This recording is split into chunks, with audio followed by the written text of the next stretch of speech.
Hey there, I'm Genine Howard, CEO and founder of Profile Magazine and Iconic Empires. And today is a really special interview because this is a woman who I have had the honour and the pleasure of coaching over the last 18 months in our Iconic Empires. And I believe that she has something absolutely magical to give to the world that you need to hear about. And so today's interview is to learn a little bit more about Jessica McIlveen from Kids Yoga Therapy, about what she does and what her mission is in the world.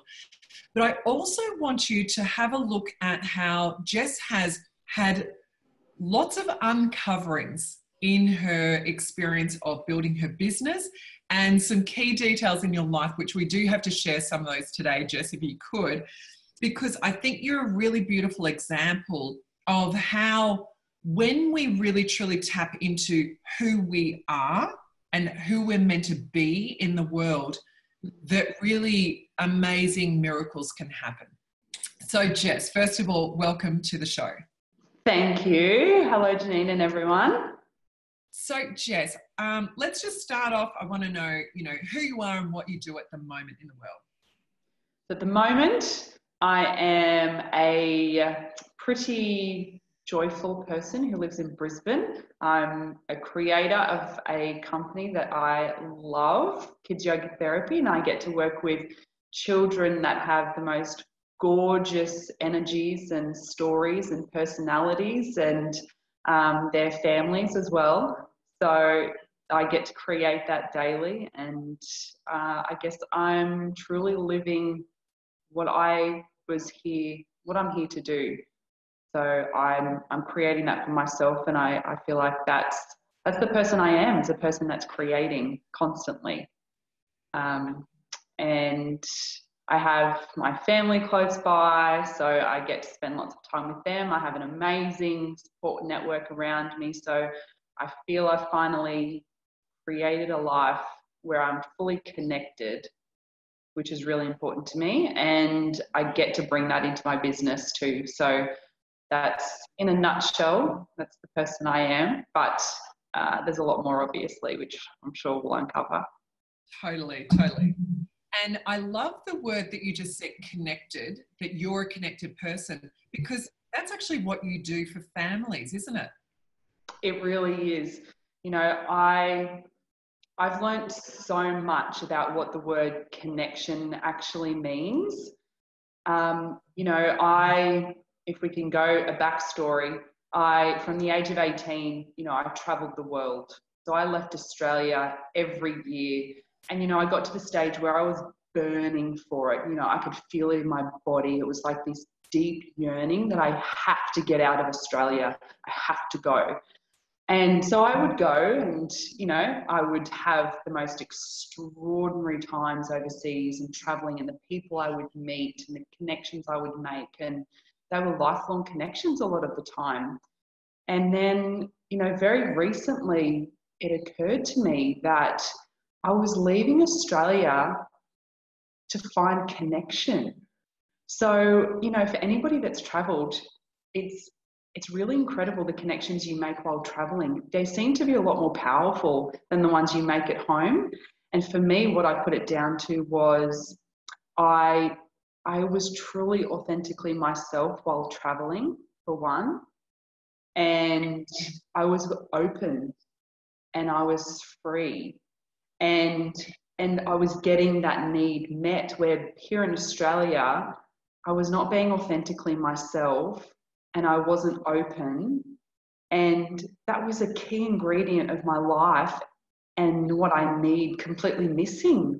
And to realise that was the most extraordinary thing. And so I made a commitment to myself that I would create a world around me where I feel completely connected to spiritual beings the same as myself, that share the same values, that believe connection is key. And I have created that. And now when I work within families, the one thing that is missing and that children require, it's their key need, is connection and love. And, when I alter that one aspect within a family, everything changes. Everything. You know, I get feedback weekly about how the whole family unit is now more peaceful and loving and connected. And that's, for me, if I couldn't create that for myself, there's no way that I could create that within the families that I work with. And we're going to dive a little bit more into some of your stories, because, you know, Jess has told me a few of them, and I sit there just like with open mouth going, oh my God, wow, the amazing experiences that you've had on these travels on a path to your own connectedness is just magical. But I want to stay on the topic of families and connectedness. For anyone listening here, you know, if you're a parent or you've been a child of a family, which is all of us, if you tune down into yourself, you would probably find that there's moments of your upbringing or when you have your children that you're actually not connected. And then if you look at the ramifications of what that disconnect actually does in your family, it drives families apart, and it can have like massive impacts. But I want to just show you that it's not just, you know, mum and dad down the road that this can work for. This can actually work, this power of connectedness can actually work for the most disconnected families. So Jess, I want you to tell us a little bit more about the types of families that you really have the most impact with and work with. Mm-hmm. So these are the families that, you know, have children with various needs. So I specialise in children with special needs and those that have been affected by trauma. So when we have children like, you know, with these challenges at times, the sole focus is on putting out fires most of the time for these parents. And what can often happen is when you're constantly putting out fires and you're constantly seeing these certain behaviours that deep down you really wish weren't there, because they take up a lot of your time and energy, emotional energy and physical energy. So what gets missed then is a child's core needs to develop in a healthy way. And what those core needs are safety and security and love and connection. So they get missed, right? Because these behaviours are just so all-consuming. And so we have children that struggle in school, and parents are getting constant phone calls from schools all the time, constant meetings. We have conflict within the home where the slightest direction or task given will end up in meltdowns. And, you know, this can look like 5 to 10 a day. This can be, you know, because a child now experiences anxiety, the parents now experience anxiety because they're just predicting the meltdowns constantly and how that's going to impact on their world as a parent. So what's happening then is that they become disconnected from themselves. And in actual fact, a lot of the conversations I have with parents is actually recreating and re-identifying their own identity outside of being that parent that's constantly putting out fires. So there's so many impacts of this.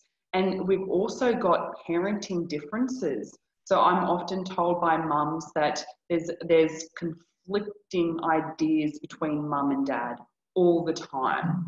And, you know, I was speaking with a family only last week, and she was sharing with me, I guess, some of the words and ideas that dad had around parenting. And I just guided her in the impact of that, which she had an idea, but I suppose she really needed somebody outside the family to identify that. So he was being extremely negative. All the blame would go on the child because of his behaviours. But in actual fact, what's happening is that he still has, within himself, he has so much anger and unprocessed emotions that he's not taking responsibility for himself or is connected with himself, that he then blames and sees the child as the problem.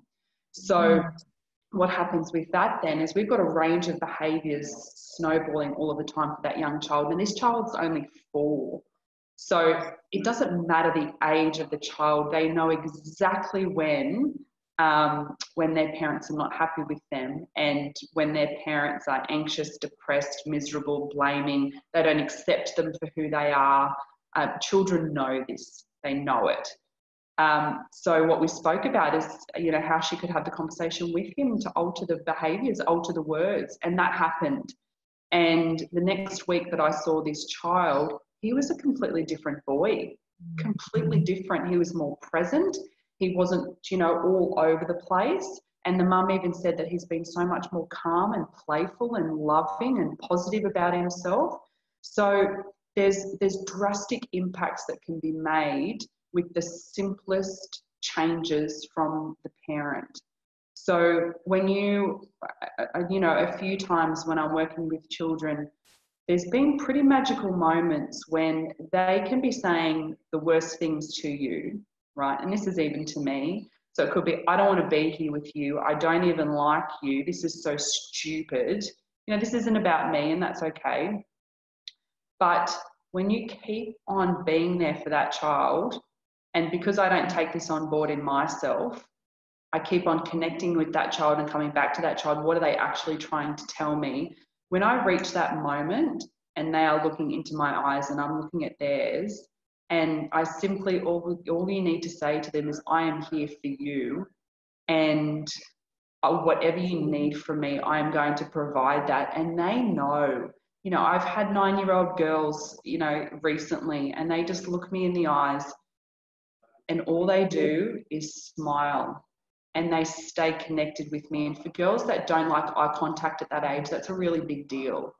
So when I can teach parents this and they implement it on a daily basis, it could be 5 minutes a day, 10 minutes of a day of truly connected behaviours or activities, you alter everything for that child.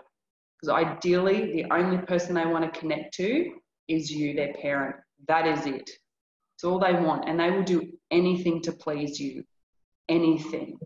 Yes. So when you can make it a positive activity and where you're both enjoying it, and they finally just feel free to be themselves, that's what they want. So it alters everything.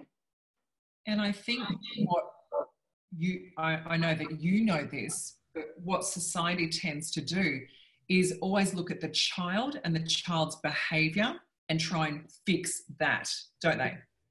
Whereas trying to fix the child and labelling them, you know, with ADHD, you know, you've seen it all, like children with trauma, there's a label that tends to happen for children. They get put in a basket. That seems to be where most of society and support tries to go, doesn't it? But we're actually looking at the wrong thing, aren't we? We really are. You know, I've had many conversations with parents, and you know, what happens when a child gets diagnosed is a child will go into an office and the paediatrician will ask a range of questions about the child. So many questions, and the child will be in there, will be assessed, everything. And yet no consideration is made for the behaviours between the parent and the child. None is made. There's no observation of how the parent talks to the child, how the child responds to the parent in various scenarios. There's no consideration of that. And when I'm given a referral for a child and there's various diagnoses, mainly ADHD and ASD are really the common ones coming through. Oppositional defiance disorder is also another one. So when I see this and then I enter a home, I see what paediatricians do not see. So what I see is reactive parents who are easily triggered and feel so overwhelmed at times. And this is not a blame game, because parents are doing the best they can with what they have. They truly are. And this is generational, right? So the parents are doing what they know to do.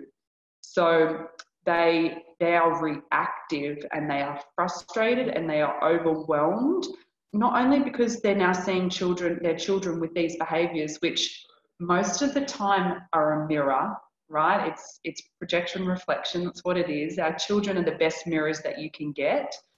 And so they're seeing these behaviours, but then they're also getting all this external information that your child needs to change and is no good, right? So we've got schools, we've got doctors, we've got OTs, we've got speeches, we've got, you know, just so many people saying, okay, let's do this, let's do this, let's do this, and alter that.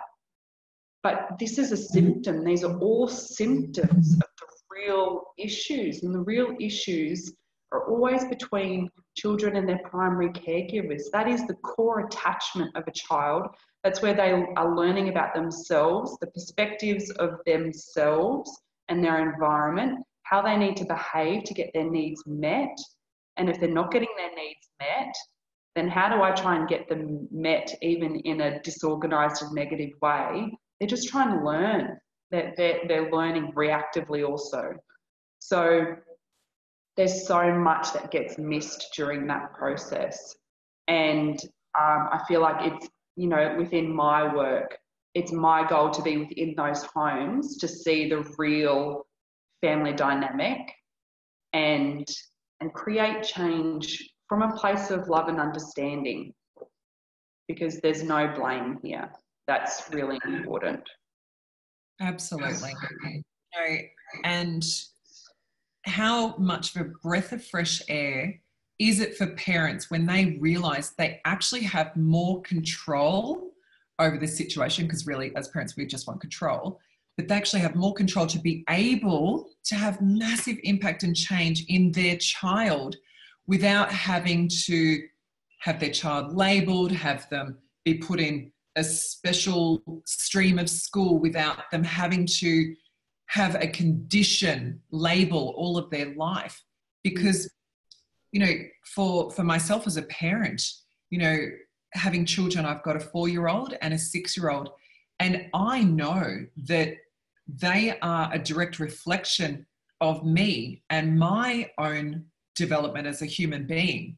And so for me, I know that investment in myself, in my own coaching, is an investment in my children. But a lot of parents don't have access to that, do they? And I want to talk about like your experience before starting Kids for Yoga, the society and the system that you were in, that you saw where parents didn't have access to their own personal development, what ramifications that had. So prior to me starting Kids Yoga Therapy, so I am a social worker as well, and I spent many years in child protection and foster care. And, you know, this is a whole world of utter chaos, trauma, and overwhelm, frustration. It's an emotional world. It's emotionally driven, this world. And what I constantly saw was fix the child, fix the child, fix the child, fix the child. And there was no... I mean, there was simple education when a carer signs up. There is some trauma education, but there's nothing ongoing about trying to uncover why that carer is behaving the way they are, triggered the way that they are, reacting the way that they are. You know, they've taken on a ginormous role with these children, and it's a beautiful thing to do. It's amazing, and we need more of it, unfortunately. But these carers were not provided any information to dig deep into their own mind, to their own subconscious. And this is the same with parents as well. They're just not given the opportunity to do so. And what that creates then is, you know, we don't want to blame parents, but we're blaming children. Yeah. All the blame is going to the child, and that leaves no space for these children to actually process what's really going on inside of them, because they're constantly, it's like a ping pong table for them. They're getting kicked and battered from this end, and then they go to that end, and then they battered from that end as well. It's just a constant ping pong game for them, because they don't know who they're meant to be pleasing, and yet they've lost all sense of self, because they're just being seen as the behaviour that they're exhibiting. And it's utter chaos, nothing but chaos. and it just goes around and around and around. And I couldn't stand it anymore. I simply could not stand watching that. We were referring them to the same interventions that had always been around, this medical model that it's always about medication and psychologists and psychiatrists. And this, when you understand the children's brain and the child brain, talking therapies, I don't agree with them. The changes that I've seen with working with the body, first and foremost, far outweighs anything that can be done through a talking therapy for children at such a young age. So I feel it's my duty now to really bring this information to parents, and the feedback is proving that it works for me with what I'm getting. So it's really important that they have the information. So give us an example then. You said that you work with the child's body first rather than talking therapy. So give us an example of how that can happen with a child. Okay, so I'll give you an example of a particular child where we had an incredible outcome only last week. So this child is 5 years old, and she has been non-verbal for the 5 years of her life. So what that looked like was she would say words to her parents and her sister only within the family home. And then as soon as they went outside and there was other people around, zero talking, zero. And that means she doesn't speak at school. She does not speak to her friends. She does not speak to her teachers. She does not speak to anybody else outside of mum, dad, sister. Okay. So within that, what comes, when you don't communicate, you actually are filled with frustration and anger, and this resulted in meltdowns all of the time for her, all of the time. Whether when you're not expressive, you don't have confidence either. So there was zero confidence for this little girl. So what we do within the sessions is when you alter the physiology of your body, you're altering the neurology. That's how it works. So we are often taking the path of least resistance, and this is in our bodies as well. So children will often use their bodies in the exact same way because they've found safety in that. So what my role is to get the body moving in completely different ways and actually getting the brain to notice that. So I might have a child in a pose and, you know, I will say, wiggle the big toe, wiggle your fingers, look up to the sky and poke out your tongue. That's a lot of things to concentrate on. And not normal, by the way. So it just starts to really activate the brain in different ways and create different pathways. And I'm providing opportunities for that little girl to feel confident within herself, and she's succeeding. So we will set timelines, and I will say we're going to do it 3 times, even though she thinks she can only do it twice. And so, and there's celebration, there's high fives, there's dancing, there's always celebrations. And my positive praise Richter scale is like 100 out of 10, right? It's positive praise all of the time. So, and we're constantly doing breathing exercises as well. So through that alone, her confidence increased so high. She started speaking at school. She started speaking to her teachers. They went on holidays, which they've never been able to do ever. And they went out to Noosa and they went out to the water and they did the normal family things that they've always been wanting to do. So this is what I mean by altering the body starts to bring in a sense of confidence, success, different neuro pathways, and you know, it's altered their whole lives now. She's now talking and communicating and saying what she wants and what she doesn't want. And for a girl that's never had confidence, that's a huge deal. That's life-changing now for that family and that little girl. Wow. So Jess, I just want to really honour you here in this moment. Like, if nothing else you did in the world, like that family has been changed forever. Like that is so incredibly powerful. And imagine what could have possibly happened with that girl if she hadn't have come across the work that you and your company does of the path that could have gone down for her. Absolutely. Yeah. Who knows? So you've got big things to do in the world, and there is only one of you at the moment, but you really have plans to scale this, don't you? Absolutely, yes. So my goal is to absolutely grow and scale because the demand is there. So, you know, we will grow over Brisbane and over Queensland. And then, you know, my goal is to have lots of these centres all over Australia. And it is my intention then to deliver this information all over Australia to parents and the world eventually. So I will take parents on a journey over 1, 2 and 3 day events and really give them the opportunity and the space as well, because they don't give themselves space often. Yeah. So they've now got the space and the time to dig deep into their own programming and their own conditioned thoughts and habits, their own subconscious, and figure out who they are as a parent, who they are as a person, and what they're triggered by and what they haven't accepted in their world and their parenting style and their relationships. And then also, how do we then implement that in the home? And what do I still need to understand about my child's brain and body? So that is the goal of my company, and it's very exciting to see where we'll end up. Can you imagine a world where parents actually have this as part of their parenting Bible?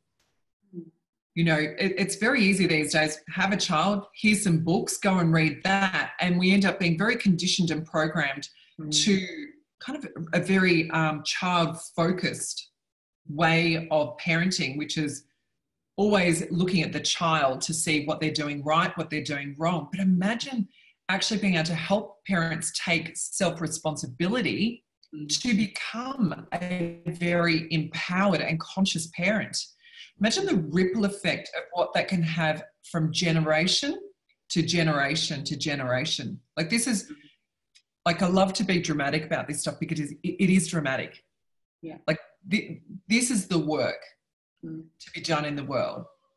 And I really congratulate you for being brave enough to do this, because starting a business is a journey in itself. And, you know, I just want to talk about that side of things now, Jess, because a lot of people can just go, oh, look at her, she's great and wonderful and it's okay for her. But I want you to just dive in about, you know, when you started this business, like, where were you at and what allowed you to take the leap into going in and starting your own business? Yeah, but it certainly was not on my radar. It was not on my radar. So as I shared before, I had my career in foster care, and because of all those reasons I explained previously, I just needed to get out. I just needed to quit. It just was no longer for me. And so I did. I quit, and I decided that the best thing for me to do was to move to Italy. So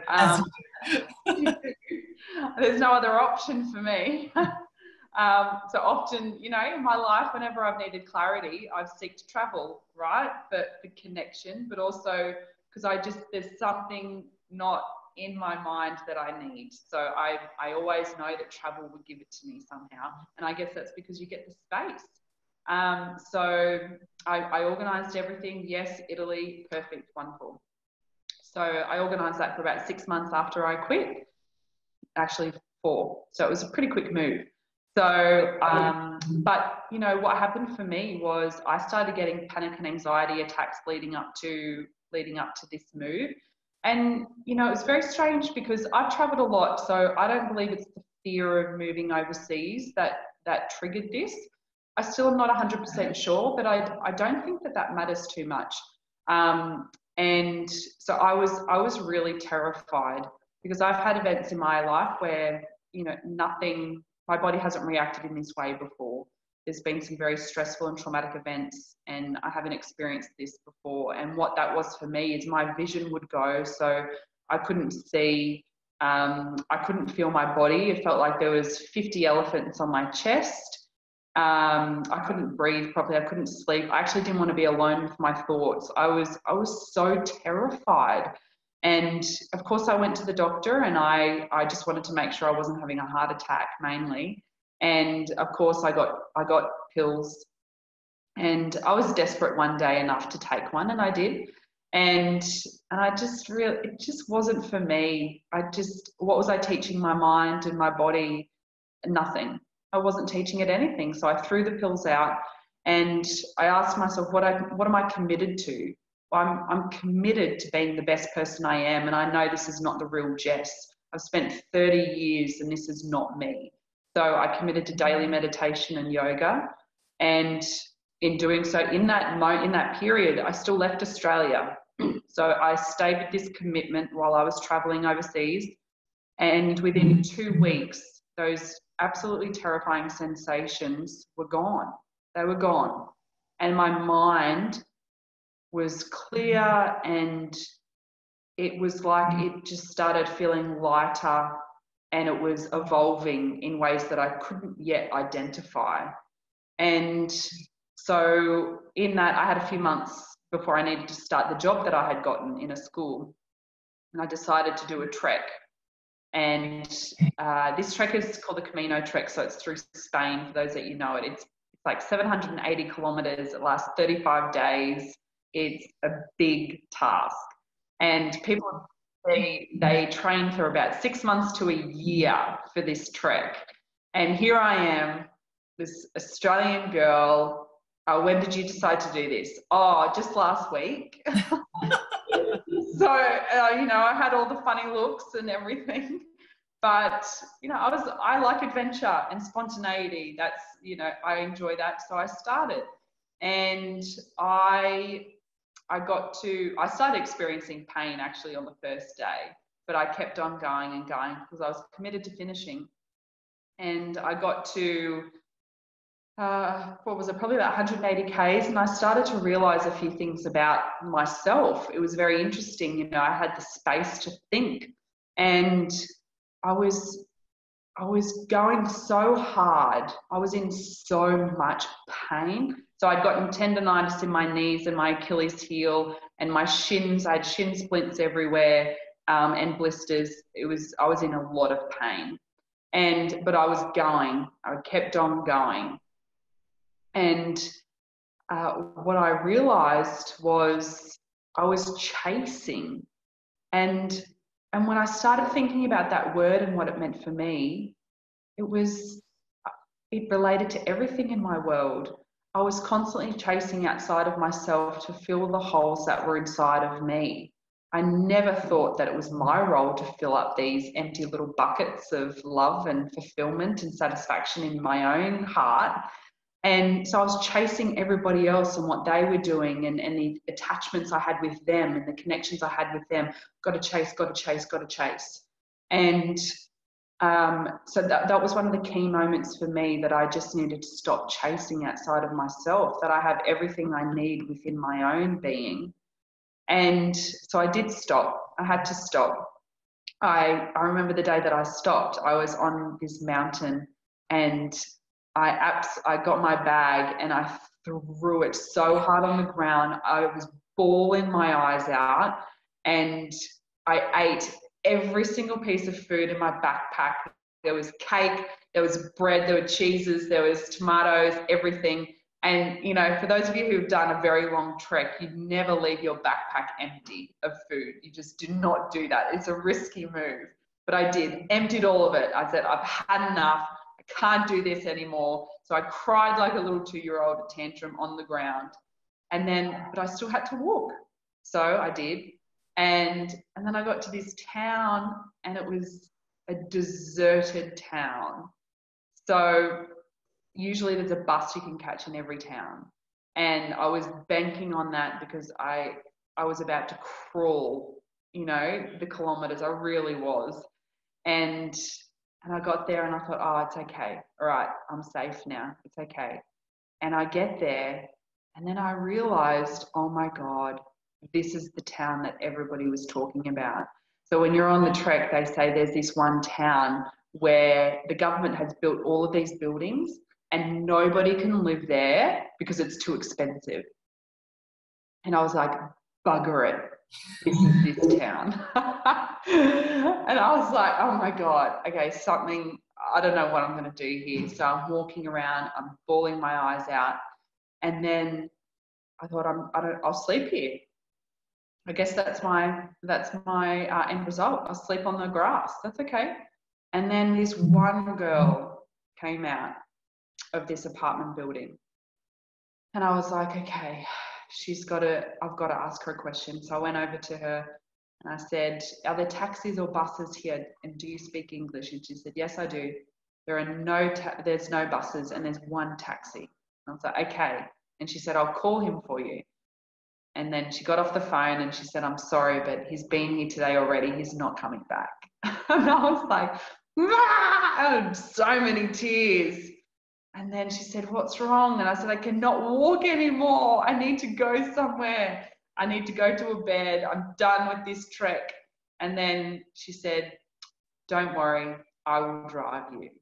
And, you know, from that moment, you know, I've had a real issue with feeling safe in my world. And as soon as she provided that for me, it was this real sense and acknowledgement that the universe really does give you what you need at the right time.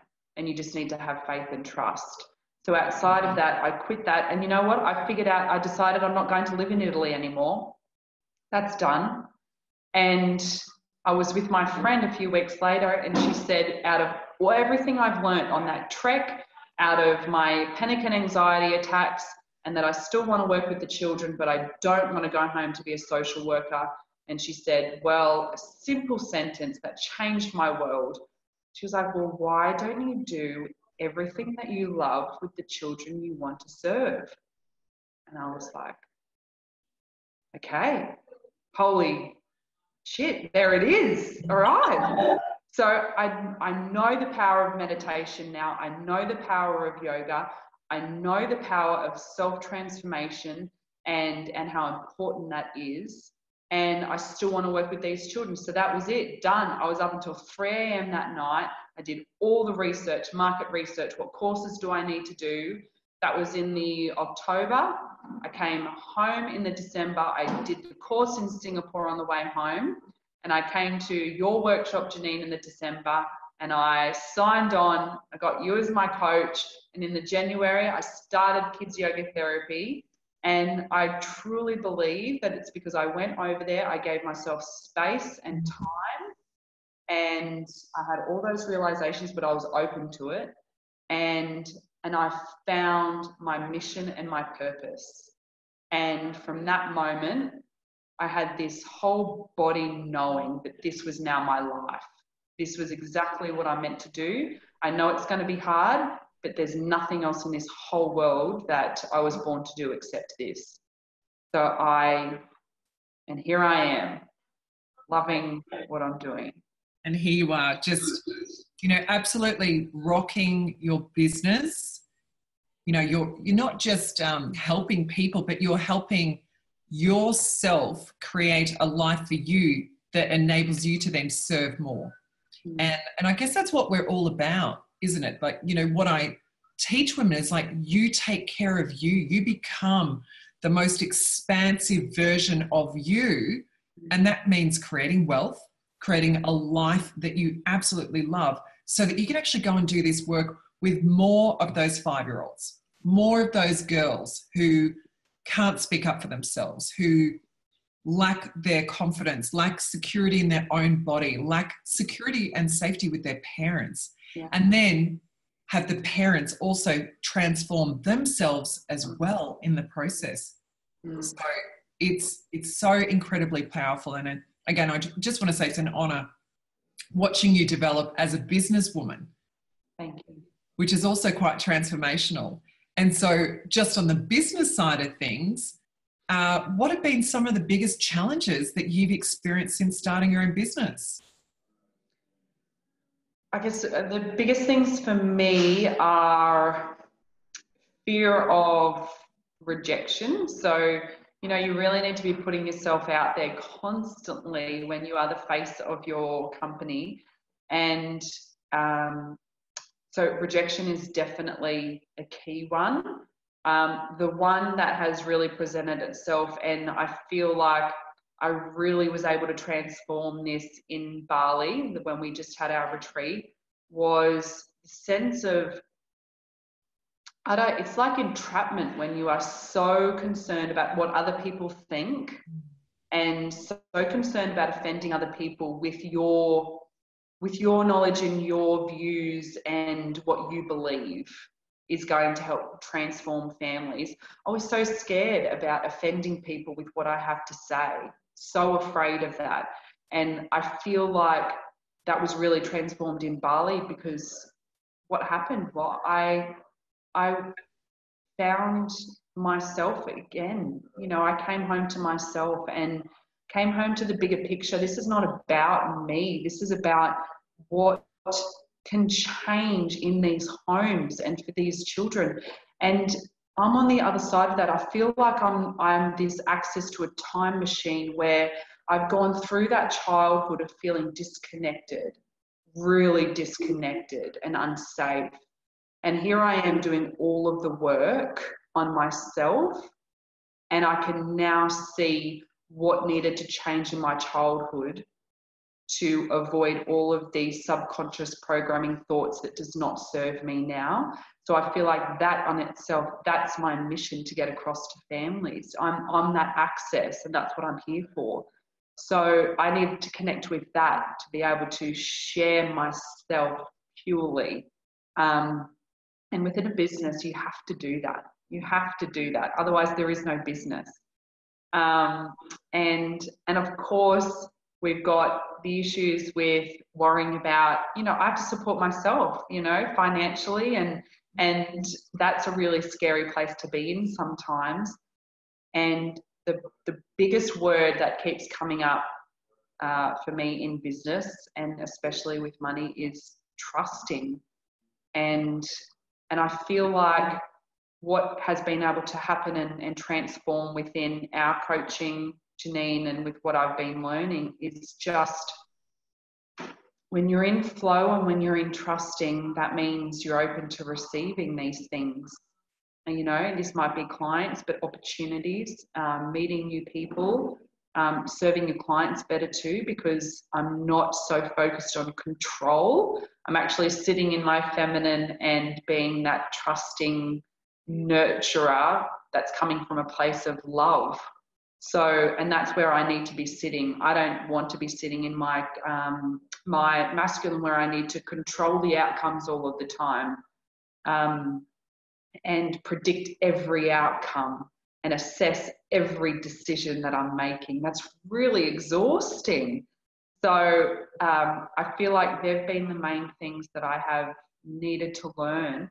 And it's repetitive though. It needs to come through all of the time, because as you step up, and I love that we get to go through this all of the time, is that when you step up, there's always a new little, onion peel that needs to come off, and a new little lesson that you need to learn. And you need to be reminded that it's okay. It's all right. This is how it's meant to unfold. And I am still provided for all of the time, just as I was in Spain, and just as I have been in every other travel adventure. I'm still here. I'm still safe. And that's what has to get you through those tough moments. Beautiful. Well, I couldn't have asked you more questions to give us the most beautiful, connected, gorgeous interview that's going to inspire so many people to on a few different levels, to really speak their own truth and to be able to create a business from something that is their own authentic self and what they want to do in the world, but also then for parents listening to know that there are other ways of doing things. And I really want to encourage any parents who are listening to this, that you don't have to have a child that has been diagnosed with ADHD or, any disorder, that what the work that you do is actually for every parent. Yeah. As a parent, the best thing we can do for our children is to get connected with ourselves so we can get connected with our children. So I'll make sure I'll share a link direct to Jess, because she can really give some beautiful advice and help you on a journey that will be literally transformational for parents and for children. And then just inspiring people that they can do something that's beyond them, beyond what they thought was possible. And often that is about getting outside of their walls, getting outside of the identity of who you think you are, and going and embracing things like travel. Yeah. You know, going and embracing the unknown and the experiences that lead you on a journey to self-connection. Yeah. Yeah. Yeah. So any last words, Jess, for anyone listening to this? I'm going to make it in two different brackets. One is for anyone thinking about running their own business, like starting something, and anything for parents.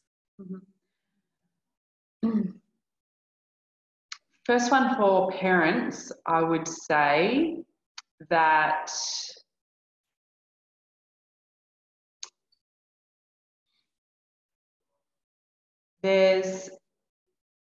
when you're a parent, it is the most challenging role, and it's also the most transformational opportunity that you could have, because your children are the ones that mirror to you what needs to be transformed in your own mind and your own being in order to live your highest potential, really. So if there's anything that you're not satisfied in your life, then I would be looking at how your children are responding to you, what they show up as, how they speak, how they look at you.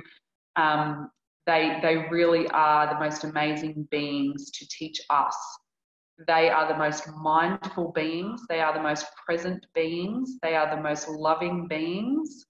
And if you're not feeling those things in your life, then getting connected with them on a daily basis, pure connection where it's just you and them on the ground, they will start to bring those aspects into your world.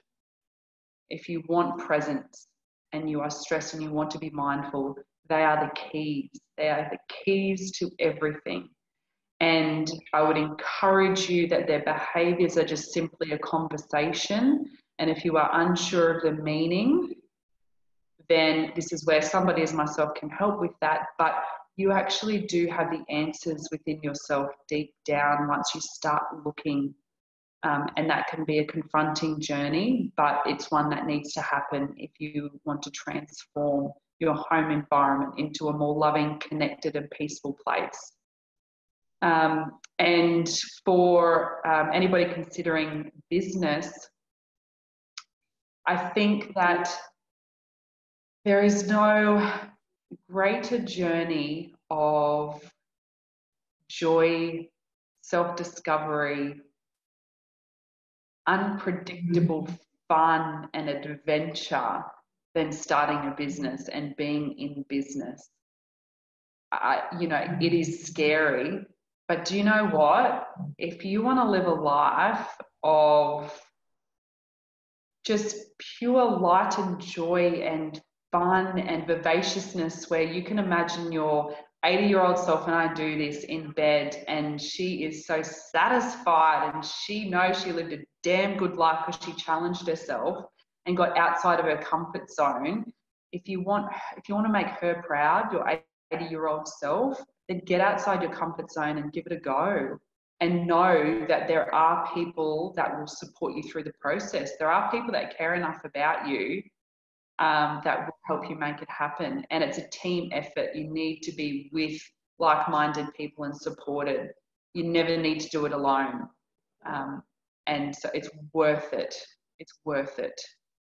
Even the hard times. Worth every second. Beautiful.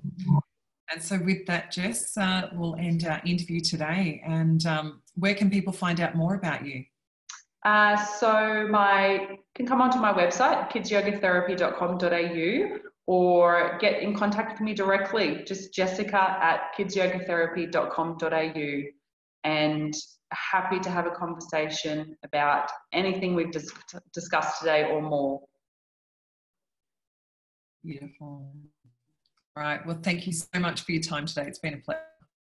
Thank you so much for letting me share some of my journey. And I'm so honoured to be here with you all. So thank you all for listening to me and my journey as well.